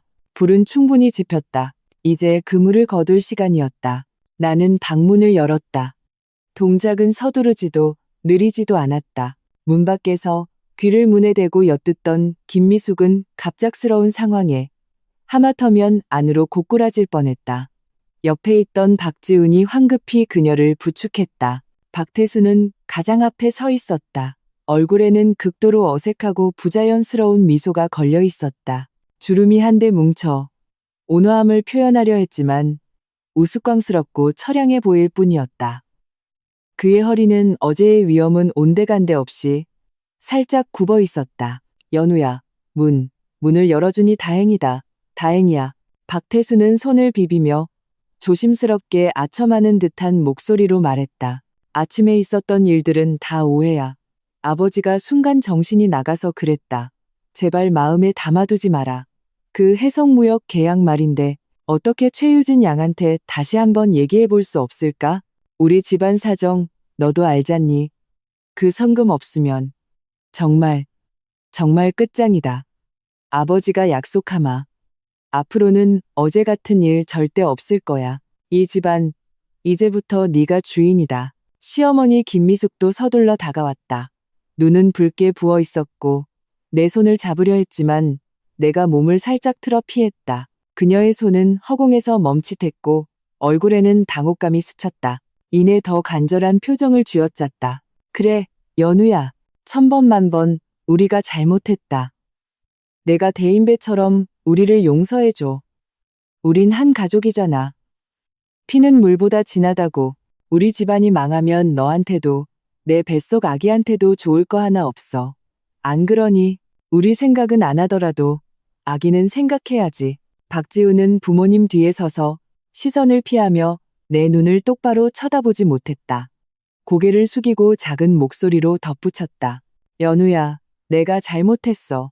어제 그렇게 말하면 안 됐는데. 우리 부부잖아. 일단 같이 이 위기부터 넘기자. 응, 앞으로 내가 정말 잘할게. 뭐든지 내 말 들을게. 나는 그들을 방 안으로 들이지 않고 문 앞에 서서 그들의 연극을 지켜보았다. 그들이 할 말을 다 했을 때쯤 나는 천천히 입을 열었다. 목소리는 여전히 평온했지만 심장을 꿰뚫는 듯한 냉기가 서려 있었다. 가족이요? 차례 지낼 때 누가 저를 가족으로 생각했죠? 몽둥이가 떨어질 때 누가 제 뱃속에 박씨 집안 핏줄이 있다는 걸 기억했나요? 박지훈 씨가 저더러 꼴 좋다고 했을 때 누가 제가 5년간 함께 산 아내라는 걸 기억했죠? 나의 가차없는 질문에 그들의 얼굴은 붉어졌다 하얘지기를 반복했다. 박지훈이 더듬거리며 변명하려 했다. 나는 그냥 화가 나서 한 말이야. 진심이 아니었어. 화가 나서 한 말이요? 나는 눈썹을 살짝 치켜 올렸다. 눈에는 조금의 온기도 없었다. 그럼 지금 당신들이 하는 말은 진심인가요? 아니면 저 25억 위약금이 무서워서, 은행 빚 독촉이 무서워서 파산하고 길거리에 나앉을까봐 어쩔 수 없이 하는 아첨과 애원인가요? 박태수의 얼굴색이 변했다. 눈에 전곡을 찔린 난처함과 분노가 스쳤지만 그는 억지로 그것을 억눌렀다. 목소리는 더 낮아졌고 자세는 더 비굴해졌다. 연우야, 과거는 과거일 뿐이다. 이제 잊자. 아버지가 맹세하마. 이 집안, 내가 주인이다. 내가 계약만 살려준다면 선금이 좀 줄어도 괜찮아. 우리 집안 숨통만 트이게 해준다면 뭐든지 다 좋다. 아버지는 뭐든지 다 들어줄게. 뭐든지 다 들어주시겠다고요? 나는 그 말을 반복하며 입가에 희미하고 조롱 섞인 미소를 띄었다. 그리고 나는 방 안으로 돌아가 화장대 서랍에서 이미 내 서명까지 마친 미리 출력해둔 서류 한 부를 꺼내왔다. 돌아와서 문 옆에 낮은 장식장 위에 가볍게 올려놓았다. 그럼요. 나는 그 서류를 가리켰다. 이 이혼 합의서부터 서명하시죠. 이혼? 세 사람이 동시에 경악하며 소리쳤다. 김미숙은 특히 꼬리를 밟힌 고양이처럼 날카롭게 비명을 질렀다. 이혼? 안 돼. 절대 안 돼. 연우야, 너 미쳤니? 내 뱃속에는 우리 박씨 집안 손주가 있어. 어떻게 이혼을 해? 소문나면 이게 무슨 망신이야. 안 돼. 난 절대 동의 못해. 나는 아랫배를 가볍게 쓸어내리며 아까보다 더 차갑고 단호한 어조로 말했다. 이 아이는 제 아이입니다. 박씨 집안과는 곧 아무런 관계가 없어질 겁니다. 여기에 서명하세요. 재산을 계약서대로 깨끗하게 분할하면 제가 개인적으로 유진이와 상의해서 위약금을 일부 감면해주거나 채무 상환 기간에 약간의 유예를 줄 수 있는지 고려해 볼 수는 있습니다. 박태수는 떨리는 손으로 그 합의서를 집어들었다. 앞에 몇 줄만 읽었는데도 눈앞이 다시 캄캄해졌다. 합의서 조항은 선명하고 잔혹했다. 서연우는 박지훈과 합의 이혼하며 아이의 양육권은 나에게 귀속된다. 박지훈은 아이가 성인이 될 때까지 고액의 양육비를 지급해야 한다. 박씨 집안의 현재 모든 부부 공동재산, 즉 태성산업의 지분 및 그에 상응하는 자산과 부채, 현재 거주 중인 빌라, 다른 두 채의 부동산, 모든 차량, 은행 예금 및 유가증권은 전부 나의 몫으로 한다. 이는 나의 응당한 재산 분할 몫이자 정신적 피해 보상 및 아이의 미래 양육을 위한 보장금이다. 그리고 태성산업의 모든 자녀 부채, 즉 은행 대출, 해성무역의 위약금, 기타 협력업체 미지급금 등은 박태수, 김미숙, 박지훈 세 사람이 공동으로 무한 연대 책임을 진다. 서연우와는 완전히 무관하다. 알몸으로 나가라고. 모든 재산은 네가 갖고 우리는 모든 빚을 떠안으라고. 박태수는 중얼거리며 얇은 종이를 쥔 손을 너무 심하게 떨어 거의 잡고 있지도 못했다. 그는 벌떡 고개를 들었다. 눈은 붉게 충혈되어 있었고 마지막 발악과 절망이 서려 있었다. 서연우, 너는 우리 가족을 전부 죽이려는 거냐? 조금의 살 길도 남겨주지 않겠다는 거야? 나는 그의 원망과 공포가 섞인 눈빛을 마주하며 천천히 말했다. 모든 글자가 얼음처럼 차갑게 떨어졌다. 서명하시든 안 하시든 선택은 당신들 몫입니다. 서명하면 당신들은 재산을 잃고 빚을 지겠지만 적어도 몸은 자유롭겠죠. 아르바이트를 하든 작은 장사를 하든 천천히 갚아나가면 언젠가는 살아갈 길이 있을 겁니다. 하지만 서명하지 않으면 나는 일부러 말을 멈추고 그들의 수축된 동공을 지켜본 뒤 말을 이었다. 그러면 해성무역의 25억 위약금 추심 절차가 즉시 개시될 거고 은행의 소송과 자산 경매가 뒤따를 겁니다. 다른 채권자들도 소문을 듣고 몰려들겠죠. 그때가 되면 당신들이 잃는 것은 재산뿐만이 아닐 겁니다. 자산보다 부채가 많아지고 악의적으로 채무를 회피한 혐의 등으로 법적 제재를 받을 수도 있겠죠. 어쩌면 정말 감옥에 좀 다녀와야 일부가 해결될지도 모르고요. 직접 선택하세요. 너희 독사 같은 년. 어떻게 이렇게 악독할 수가 있어. 김미숙은 그 말을 듣고 더 이상 견디지 못하고 처절한 비명을 질렀다. 나를 손가락질하며 가슴을 격하게 들썩이더니 눈을 뒤집고는 그대로 뒤로 쓰러졌다. 엄마, 박지훈이 황급히 쓰러지는 어머니의 몸을 받아 안고 크게 외쳤다. 놀라움과 분노가 섞인 눈으로 나를 노려보았다. 박태수는 쓰러진 아내와 넋이 나가 공포에 질린 아들을 보았다. 그리고 눈앞에 눈빛이 얼음장처럼 차갑고 단호하여 더 이상 예전의 온순한 며느리가 아닌 서연우를 보았다. 마침내 그는 완전히 무너져 내렸다. 그 이혼 합의서는 천근만근의 무게가 되어 그의 마지막 환상과 존엄을 짓눌렀다. 그는 다리에 힘이 풀려 벽에 기댄 채 바닥에 주저앉았다.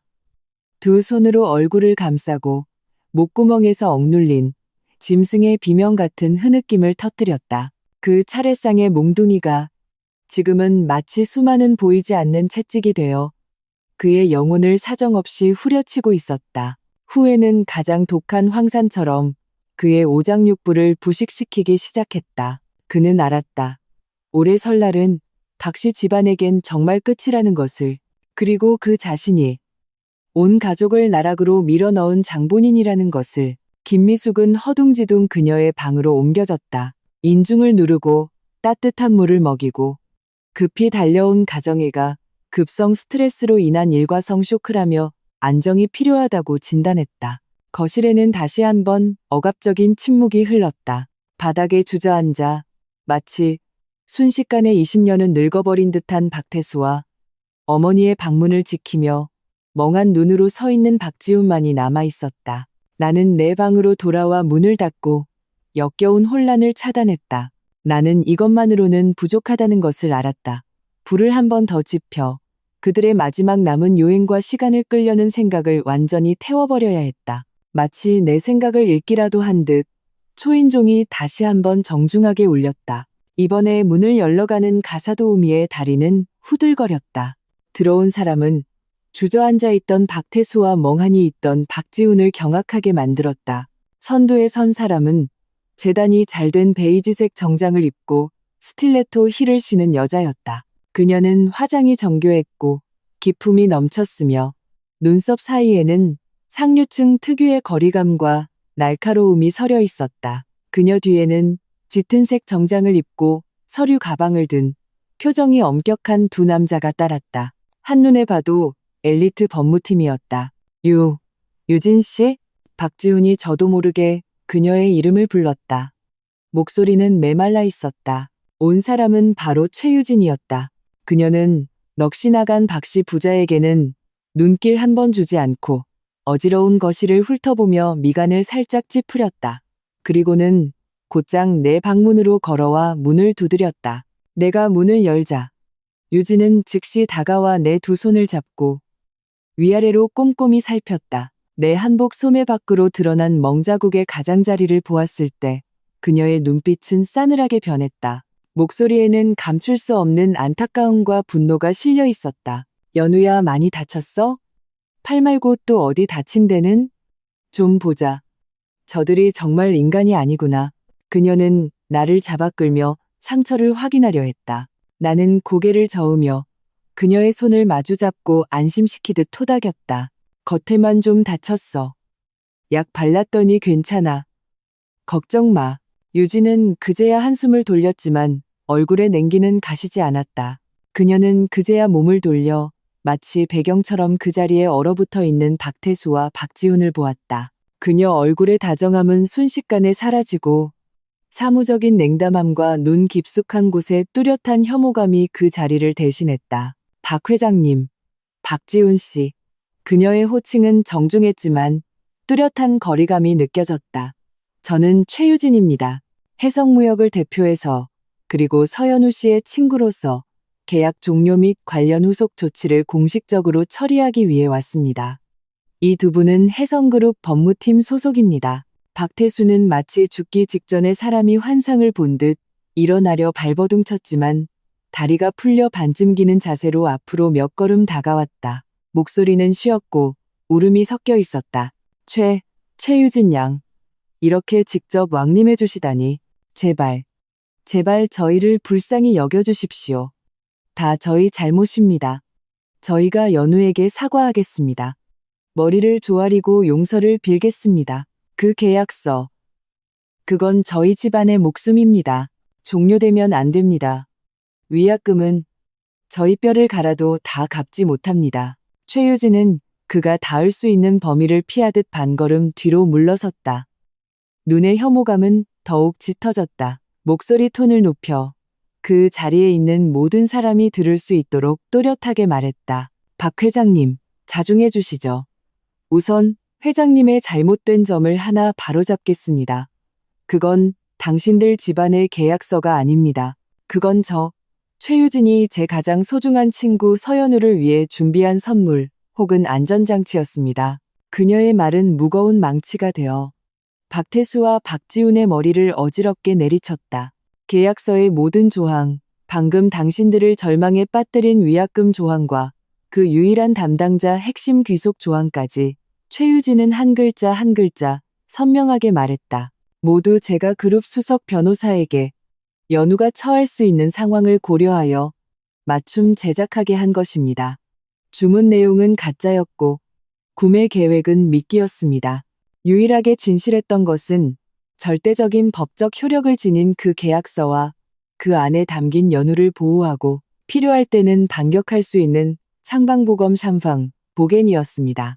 박지훈은 믿을 수 없다는 듯 눈을 크게 뜨고 나와 최유진을 번갈아 보았다. 목소리가 떨렸다.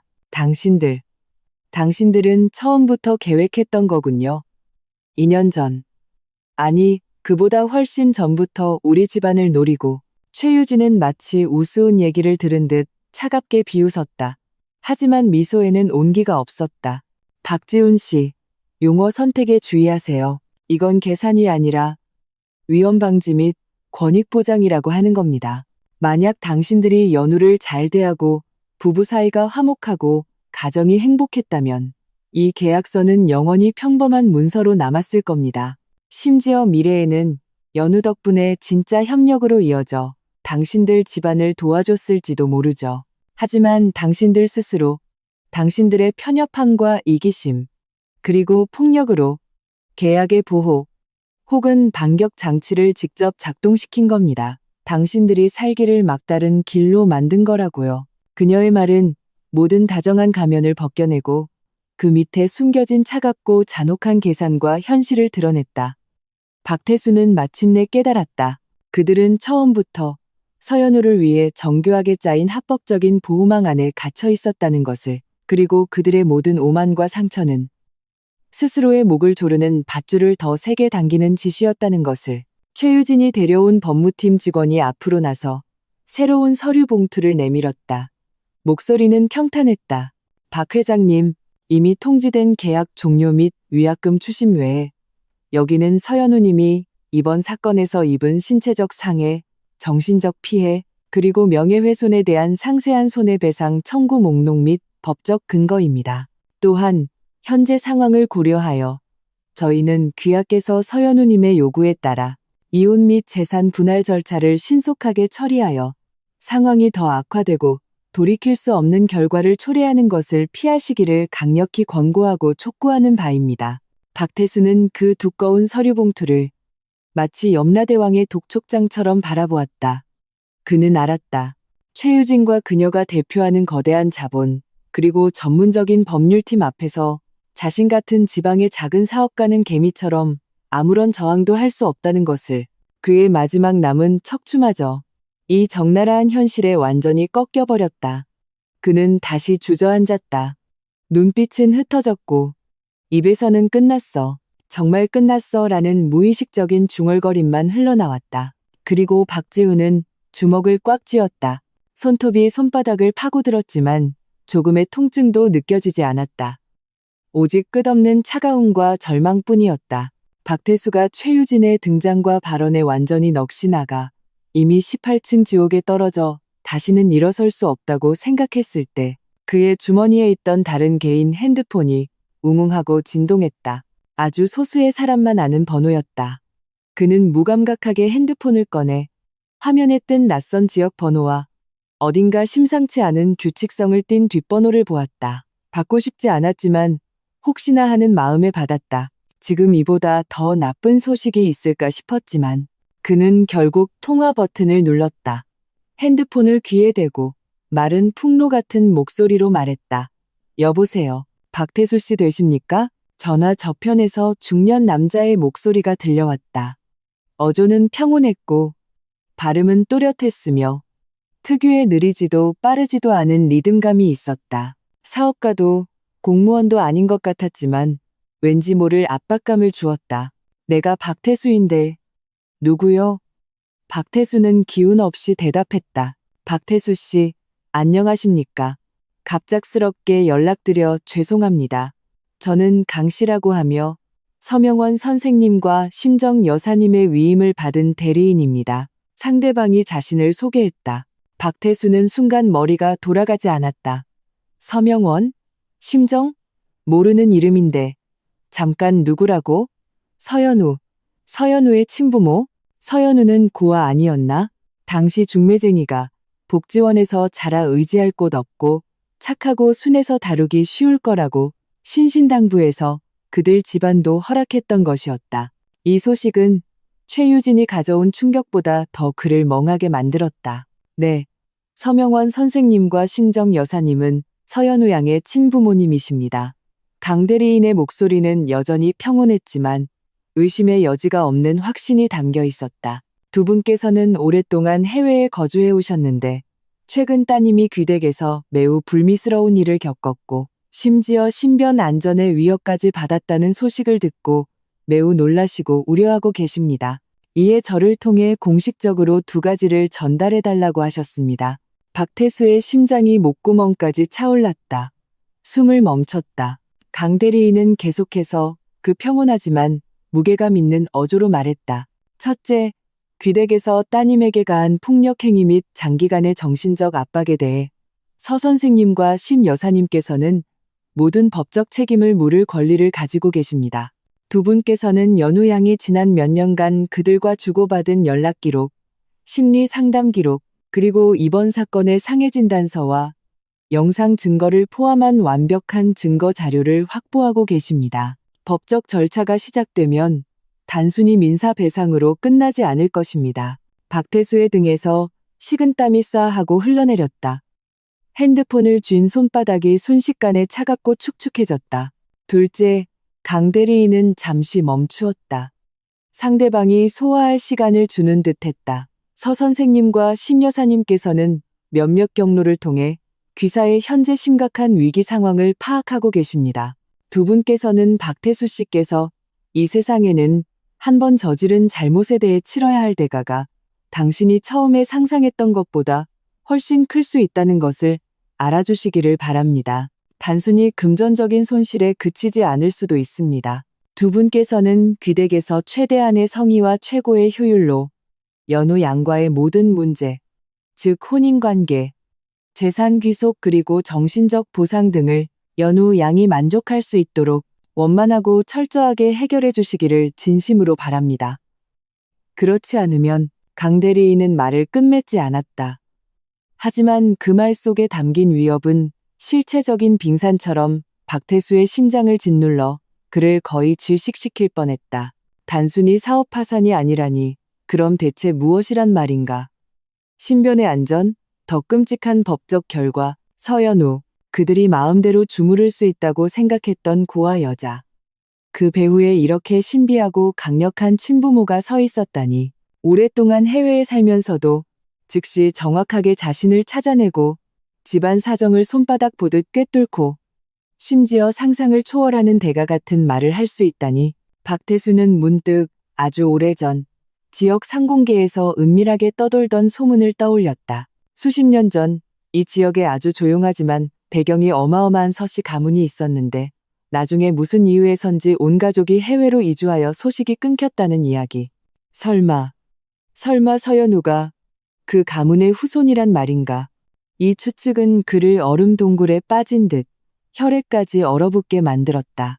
만약 그게 사실이라면 그가 어제 차례상 앞에서 몽둥이로 때린 것은 단순히 그의 손주를 임신한 며느리가 아니었다. 박씨 집안이 10번을 다시 태어나도 감히 건드릴 수 없는 거물의 심장, 그 자체였던 것이다. 전화를 끊고 박태수가 나를 보는 눈빛은 이제 공포가 아니었다. 뼛속까지 사무치는 경외와 절망이었다. 그는 이전까지는 혹시나 버티거나 시간을 끌거나 상황이 잠잠해지면 다른 방법을 찾을 수 있을 거라는 아주 작은 희망이라도 품었을지 모른다. 하지만 이제는 그 마지막 한 조각의 요행마저 이 전화 한 통의 가루가 되어버렸다. 그는 조금도 의심하지 않았다. 만약 자신이 즉시 그리고 완전히 나의 모든 요구를 들어주지 않는다면 박씨 집안을 기다리는 것은 파산과 빚더미보다 1000배는 더 끔찍한 멸문의 재앙일 것이라고. 그는 갑자기 바닥에서 벌떡 일어났다. 너무 급하게 움직인 탓에 다시 비틀거렸지만 신경 쓸 겨를이 없었다. 그는 아직도 멍하니 상황 파악을 못하고 있는 박지훈을 향해 온 힘을 다해 소리쳤다. 목소리는 극도의 공포로 뒤틀려 있었다. 서명해. 빨리 가서 펜 가져와. 그 이혼 합의서 우리가 서명한다. 당장 서명해. 연우가 원하는 거 우리가 다 준다. 그 애가 용서만 해준다면, 그 애 화만 풀린다면 빨리. 그는 마침내 완전히 깨달았다. 눈앞의 서연우는 더 이상 의지할 곳 없어 그들이 마음대로 할 수 있던 고아가 아니었다. 그녀의 뒤에는 막강한 자본을 가진 친구가 있었고 더 나아가서는 손가락 하나로 자신들을 잿더미로 만들 수 있는 헤아릴 수 없이 깊은 가문이 서 있었다. 그 몽둥이는 박씨 집안의 재운뿐만 아니라 그들 가족의 미래 모든 생존의 길, 어쩌면 목숨까지도 날려버린 것이었다. 최유진이 데려온 전문 변호사 팀의 효율적인 일 처리와 나의 그 강대리인에 보이지 않지만 태산 같은 압박 아래 박씨 집안의 모든 저항 의지는 산산조각 났다. 그 속도는 상상을 초월했다. 그들은 감히 시간을 끌 수도 끌 여유도 없었다. 하루를 끌면 은행 이자는 눈덩이처럼 불어났고 해성무역의 위약금 추심 절차는 진행되었으며 인터넷에는 그들을 향한 여론의 폭풍이 거세졌다. 그리고 마음 깊은 곳에서는 미지의 끔찍한 보복에 대한 공포가 시시각각 그들을 갉아먹었다. 이혼 절차는 변호사의 조율하에 가장 빠른 속도로 처리되었다. 나와 박지우는 법적으로 완전히 부부관계를 정리하고 남남이 되었다. 곧이어 복잡하지만 체계적인 재산 분할 및 채무 확인 절차가 진행되었다.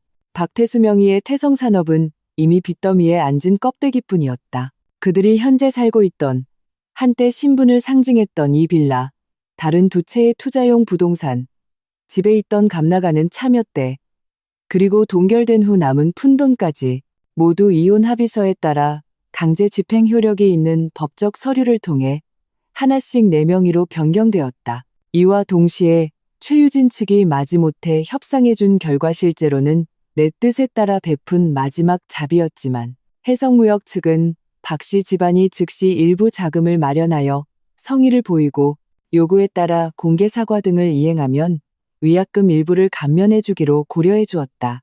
하지만 남은 금액과 은행 대출 및 기타 협력업체 부채는 계약서에 명시된 대로 박태수, 김미숙, 박지훈 세 사람이 공동으로 무한 연대 책임을 지기로 했다. 이는 단 1원이라도 갚지 못하면 세 사람 모두 평생 편히 살 수 없다는 것을 의미했다. 서명날이 나던 날, 변호사 사무실의 엄숙한 회의실에서 박태수의 손은 가을 바람에 떨리는 낙엽처럼 떨렸다. 비뚤비뚤하게 서명한 이름은 죽어가는 사람의 마지막 유서 같았다. 김미숙은 거의 부축을 받아 들어와 넋이 나간 눈으로 지장을 찍어야 할 곳에 변호사가 잡아주는 대로 손가락을 댔다. 기계적으로 찍힌 희미한 붉은 자국들은 마른 핏자국 같았다. 박지우는 내내 고개를 숙이고 텅 빈 눈으로 마치 영혼이 빠져나간 좀비처럼 모든 절차를 기계적으로 따랐다. 마지막 절차는 현재 그들이 살고 있는, 이제는 내 소유가 된 빌라를 비우는 것이었다. 내가 준 기한은 3일이었다. 3일은 그들이 감나가지 않는 개인 물품을 챙기기에도, 구름 위에서 진흙탕으로 떨어져 갈 곳 없는 절망을 충분히 맛보기에도 충분한 시간이었다. 3일 후, 나는 약속한 시간에 도착했다. 직접 들어가지는 않고 최유진이 준비해준 편안한 차 안에서 길모퉁이에 차를 세우고 기다렸다. 새로운 도어락 설치 기사가 사복 차림이지만 체격이 좋은 보안 요원 2명과 함께 빌라로 들어갔다. 얼마 지나지 않아 박씨 집안 3사람이 나왔다. 단 3일 만에 그들은 훨씬 더 늙고 초췌해 보였다. 박태수의 꼿꼿했던 허리는 완전히 구부러졌고 손에는 낡은 여행 가방을 끌고 있었다. 바퀴가 고장났는지 끌 때마다 귀에 거슬리는 소리를 냈다. 김미숙은 머리가 희끗희끗하고 헝클어져 있었으며 불룩한 낡은 보자기를 꼭 껴안고 누가 알아볼까 두려운 듯 불안하게 사방을 두리번거렸다. 박지우는 커다란 이민 가방 2개를 들고 있었다. 안에는 잡다한 물건들이 마구잡이로 채워져 있었다. 그는 고개를 숙이고 있었고 턱에는 거뭇한 수염 자국이 가득했다. 예전에 박도련님 모습은 온데간데 없었다. 그들은 마치 3마리의 진짜 상갓집 개처럼 겨울의 스산한 길거리에 망연자실하게 서서 눈앞에 굳게 닫힌 철문과 새로 바뀐 도어락을 바라보았다. 한동안 어디로 가야 할지 모르는 듯했다. 친척과 친구들은 이미 그들을 피하기 바빴고 예전의 사회적 관계망은 완전히 끊겼다. 찬바람이 낙엽을 휘몰아쳐 그들의 몸에 부딪혔고 더욱 처량함을 더했다. 철문이 그들 뒤에서 천천히 닫히고 자물쇠가 철컥하고 잠기는 소리는 맑고 차갑게 울렸다. 2개의 세계를 완전히 갈라놓았고 한 시대의 종말을 고했다. 나는 차창 너머로 이 광경을 평온하게 지켜보았다.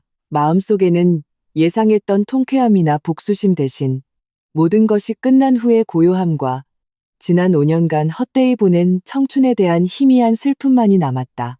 은원은 청산되었고 인과응보는 스스로 받는 법. 이제 그들은 그들이고 나는 나다. 차가 소리 없이 움직여 이 익숙한 거리를 떠났다. 백미러 속에서 그 작고 망연한 3사람의 모습은 점점 멀어지다가 마침내 길모퉁이에서 사라졌다. 나는 시선을 앞 유리창으로 돌렸다. 그곳에는 빛이 있었고 새로운 삶으로 향하는 넓은 길이 있었다. 인터넷상의 여론은 박씨 집안의 몰락으로 잠잠해지지 않았다.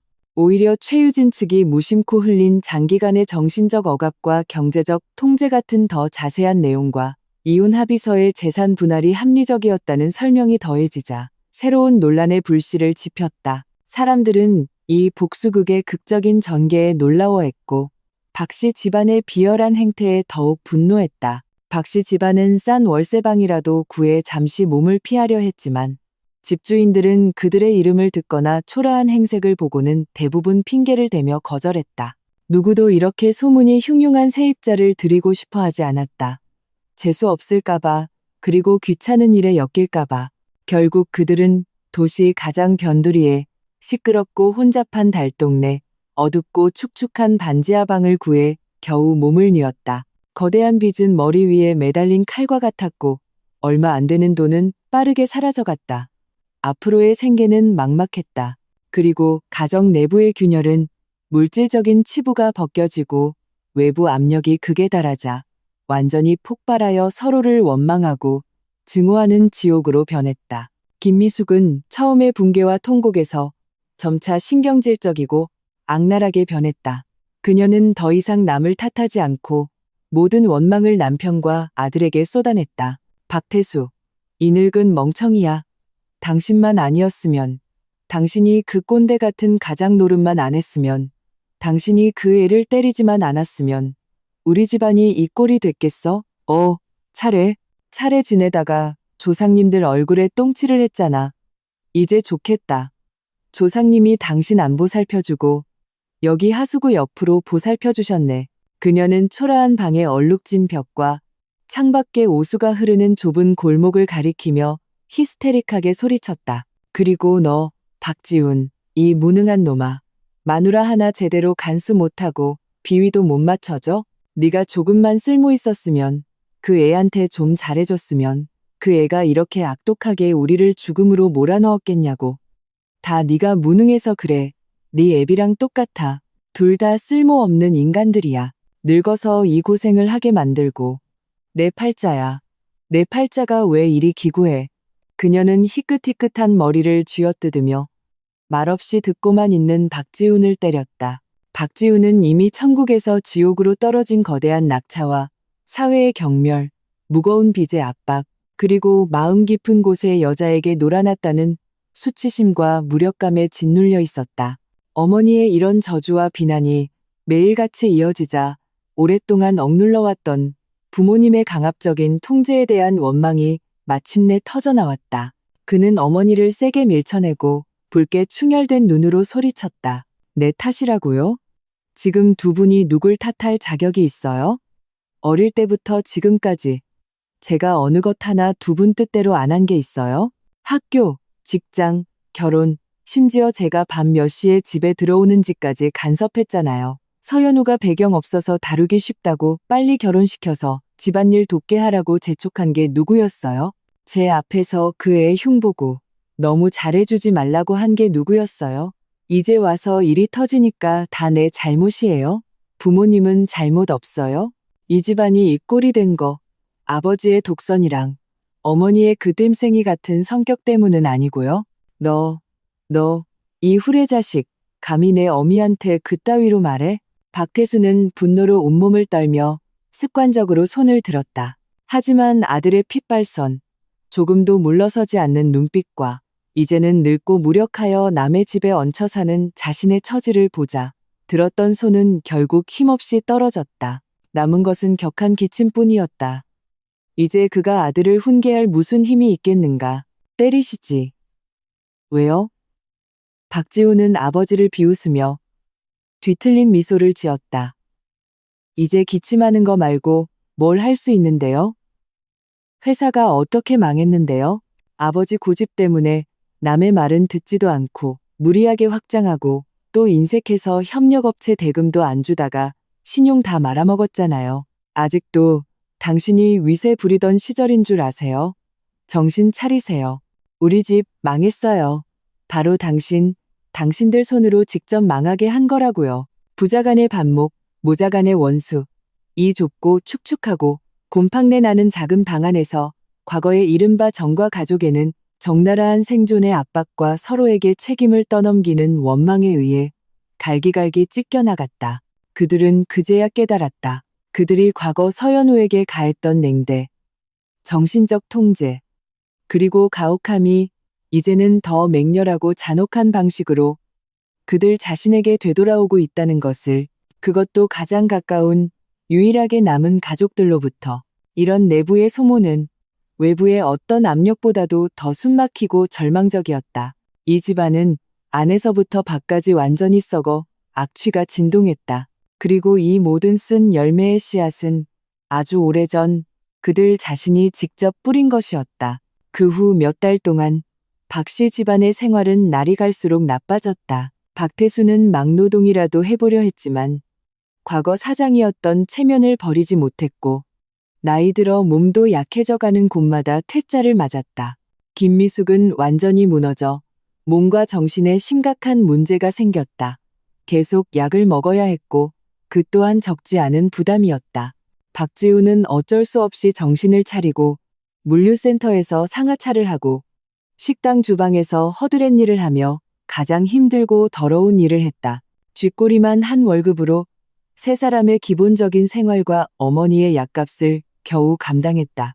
하지만 매달 은행의 독촉장, 해성무역이 위임한 법무법인에서 보내오는 감면되었음에도 여전히 천문학적인 액수의 위약금 독촉장, 그리고 다른 자잘한 빛독 촉장들이 그들이 새들어 사는 낡은 우편함에 어김없이 꽂혔다.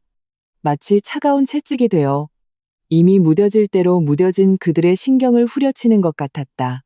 그들은 빚을 다 갚을 어떤 희망도 보지 못했다. 인생은 마치 끝없는 잿빛의 순환에 갇힌 것 같았다.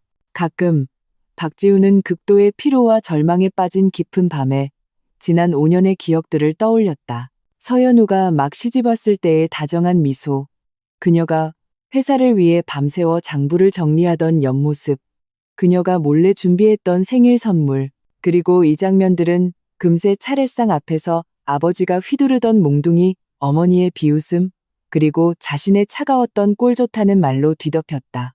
마지막은 서연우의 평온하지만 뼛속까지 시렸던 그 눈빛에서 멈췄다. 후에는 가장 독한 덩굴처럼 밤낮으로 그의 심장을 휘감아 숨을 쉴 수 없게 만들었다. 그는 자신이 무엇을 영원히 잃었고 무엇을 영원히 짊어지게 되었는지 알았다. 그리고 그의 부모는 끝없는 서로에 대한 원망과 가난, 질병 속에서 빠르게 늙어갔다. 눈에서는 더 이상 빛을 찾아볼 수 없었고 오직 내일의 생계에 대한 막막함과 뒤늦었지만 아무 소용없는 과거에 대한 후회만이 남았다. 이와 동시에 나의 삶은 완전히 다른 방향으로 새로운 그림을 펼쳐나가고 있었다. 늦봄과 초여름 사이 햇살은 따스하고 바람은 부드러웠다. 나는 넓고 밝으며 현대적인 예술 감각이 넘치는 거실에 앉아 있었다. 이곳은 내가 분할받은 자산의 일부로 다른 아름다운 도시에 마련한 새 집이었다. 거대한 통유리창 밖으로는 푸르른 정원과 멀리 반짝이는 호수가 보였다. 내 배는 이제 제법 불러 있었다. 아기는 건강하고 활발하게 자주 안에서 손발을 뻗었다. 내 안색은 아주 좋았고 피부는 건강한 윤기가 흘렀다. 눈빛은 평온하고 안정되어 더 이상 과거의 억눌림과 어두움은 찾아볼 수 없었다. 핸드폰이 울렸다. 최유진에게서 온 영상 통화였다. 나는 웃으며 전화를 받았다. 화면에는 그녀의 활기찬 얼굴과 뒤로 보이는 시끌벅적한 파티 배경이 나타났다. 연우야 봐. 나 하와이야. 여기 햇살이랑 해변 장난 아니야. 너 아기 낳으면 꼭 데리고 놀러와. 아, 맞다. 너희 부모님 다음 주 비행기로 오시는 거 맞지?